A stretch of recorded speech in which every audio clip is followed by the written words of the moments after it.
পরিবারের লোক যদি ঝরঝরে খিচুড়ি খাওয়ার আবদার করে সেটা তো অবশ্যই রাখতে হবে, আর সাথে গাওয়া ঘি এবং ডিম ভাজি সব মিলিয়ে যেন সকালের খাবারটা একেবারে দারুণ হয়ে ওঠে। তো আমি যেভাবে ঝরঝরে খিচুড়ি রান্না করি সেটাই শেয়ার করছি।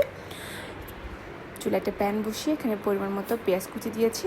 আপনারা চাইলে কিন্তু এখানে সরষের তেলটাও ব্যবহার করতে পারেন।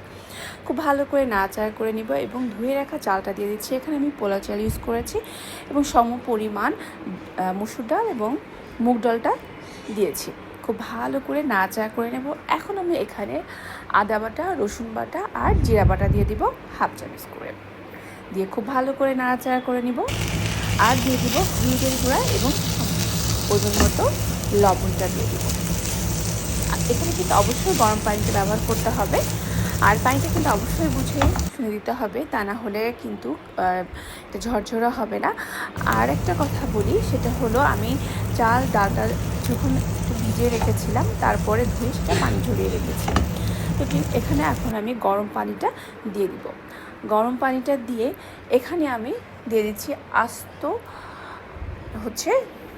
রসুন কোয়া যেটা বলে, আর দিয়ে দিয়েছি ফুলকপি, এটা আমার বাসায় ছিল, এটা দিয়েছি কাঁচামরিচ ফালি। তবে রসুনটা যারা পছন্দ করেন তাদের তো ভালোই লাগবে, আর যারা একেবারেই পছন্দ করেন এটা স্কিপ করতে পারেন। তবে রসুন দিলে খিচুড়িটা খুবই টেস্টি হয়। আপনারা এটা এটা অবশ্যই একটু ট্রাই করতে পারেন।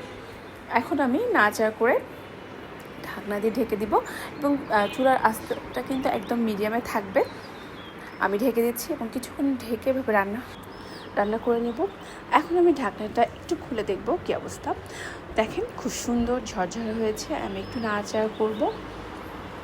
দেখেন ভাতটা কি সুন্দর ঝরঝরা হয়েছে, আর রান্না কিন্তু আমার একেবারেই শেষ। এখন চলে যাব পরিবেশনে, কারণ পরিবেশনটা খুবই গুরুত্বপূর্ণ একটা বিষয়। আর সাথে তো বলেছি গাওয়া ঘি থাকবে। শুধু কি গাওয়া ঘি হলেই চলবে, সাথে কিন্তু ডিম ভাজিও থাকবে, সেটাও কিন্তু আপনাদের সাথে আমি শেয়ার করব। তো আমি এখানে একটু পেঁয়াজ বেরেস্তা দিয়ে একটু ডেকোরেশন করলাম। আর ডিম ভাজি তো আছে, ডিম ভাজিটা তো শেয়ার না করলেই নয়, কারণ খিচুড়িটা শেয়ার করেছি, ডিম ভাজিটাও শেয়ার করতে হবে। তো এখানে আমি পরিমাণ মতো ডিম নিয়েছি, যেটা আমার প্রয়োজন সে কয়টা।